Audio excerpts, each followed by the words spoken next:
Hello and welcome to another episode of TacoBytes, your daily bite of Degen, episode number 438.2.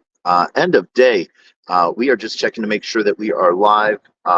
We are, as we showcase this here, and we return back to this. It has been a day. It is very cold outside, so I apologize. Tonight will be quick. As we came back from lunch, both prosecution and jury, and so okay, we'll move it just a second. We got permission from the court to do.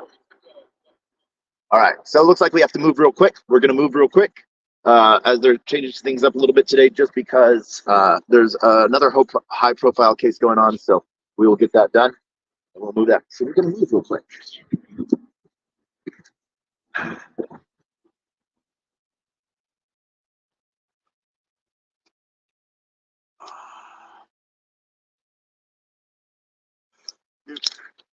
One, we hope everyone's having a great Halloween. So, as we get ready for this, let's set this back up.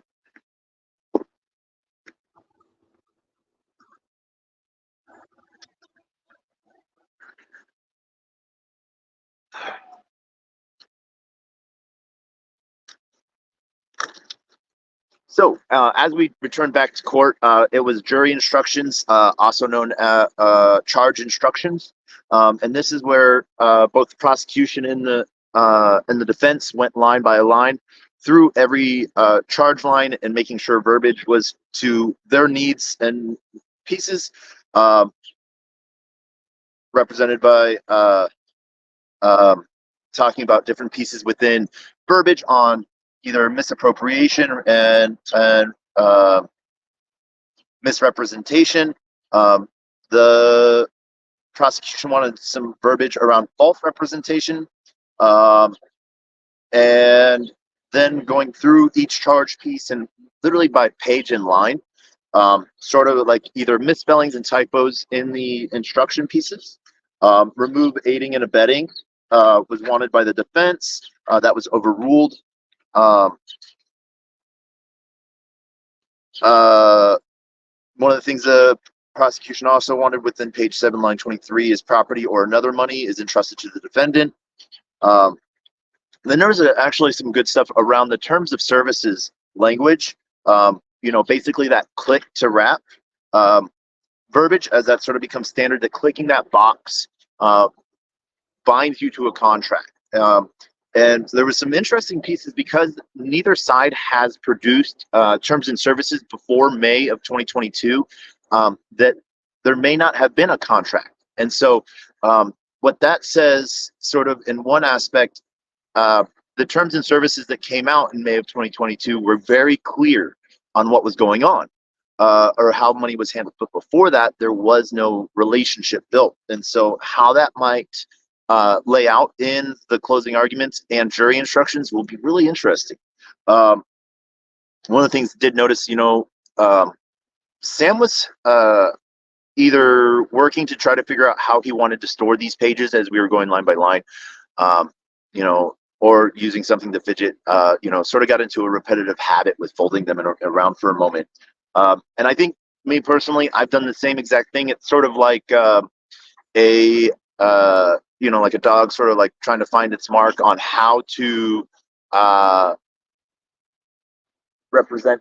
So we have everyone running off because Robert De Niro is also here, and Trump as well. So interesting things happening here in New York.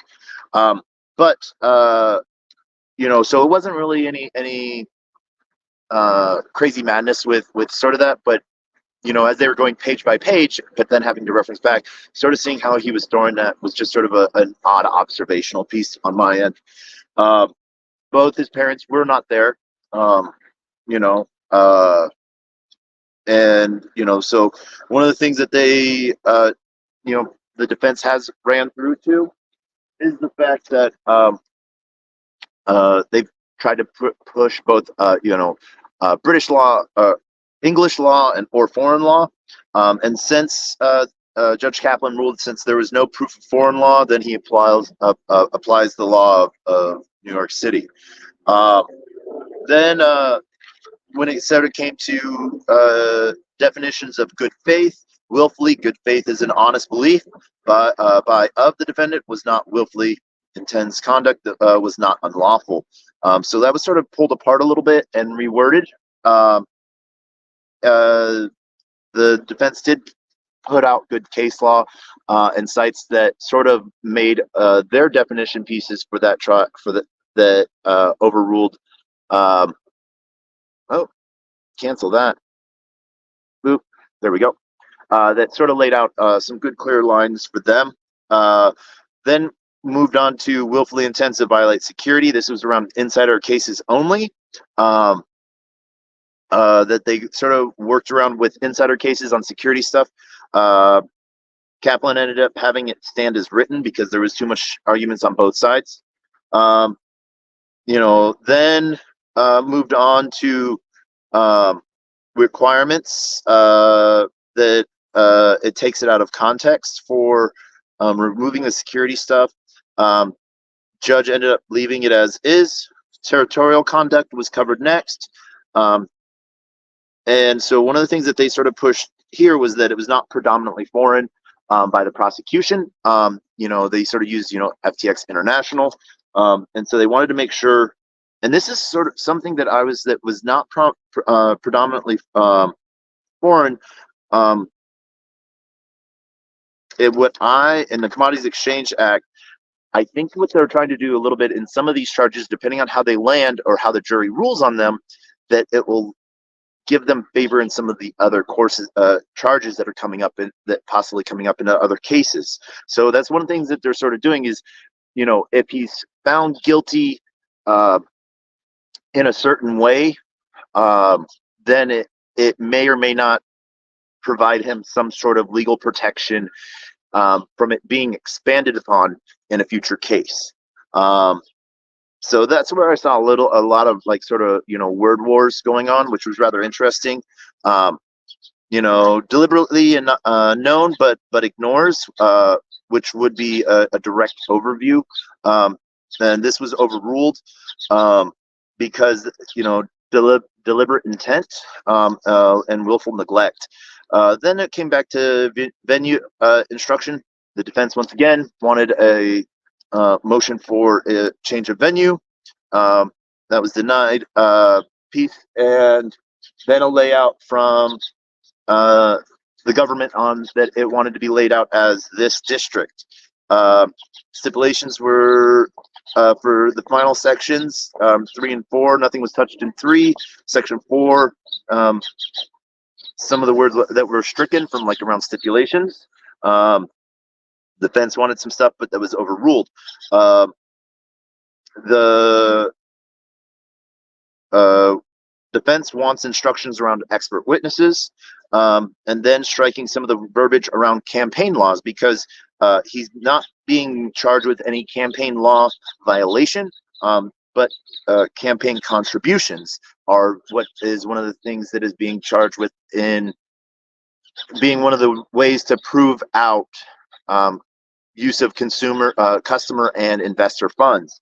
So they wanted that the defense wanted that laid out and removed so that it wouldn't be a confusing point for the jury, as he may or may not be facing campaign laws violations as well in another case. Did basically lay out that he was going to add instructions but leave as is. Same thing. There was instructions laid out that before during testimony when they played Caroline Ellison's All Hands tapes, where the judge gave some clear instructions. The defense and prosecution agreed that having those instructions repeated would be helpful. All proposals for letter changes and everything like that are supposed to be in by 4:30. So 5 minutes for both sides. We will see how that goes. And then Judge gave a huge shout out to his law clerk, John Hamill. So shout out to John Hamill for the entire form of the case. Then went through verdict form. And now tomorrow, closing arguments are set up. Prosecution wants 2 to 3 hours. Defense wants 2 to 3 hours, and then redirect, roughly maybe about 45 minutes. Judge is looking at a shorten the lunch break as closing statements, and then charge, because the judge then has to read charges pages, which is 60 pages long.